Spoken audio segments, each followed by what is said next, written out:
Pada hari ini kita sudah menyelesaikan masalah yang memang sempat berkembang di sosial media akibat dari mungkin kebutuhan kita yang kurang bijaksana. Anita Dewi, penumpang KRL komuter lain yang kehilangan tumbler atau botol minumnya saat perjalanan pulang kerja dan turun di stasiun Rawabuntu, Tangerang Selatan, akhirnya dimediasi bertemu dengan Argi, petugas KRL yang menemukan tumbler tersebut.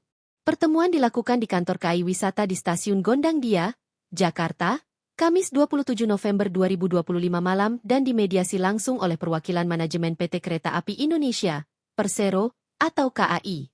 Direktur Utama KAI Bobi Rashidin berharap melalui mediasi ini persepsi publik menjadi lebih selaras dan informasi yang beredar di media sosial dapat diluruskan. Ujung dari drama kehilangan tumbler ini pun berakhir dengan kesepakatan berdamai. Nampak ekspresi semeringah Anita yang berjabat tangan dengan Argi yang urung dipecat KAI seperti pernyataannya di medsos Threads beberapa waktu lalu.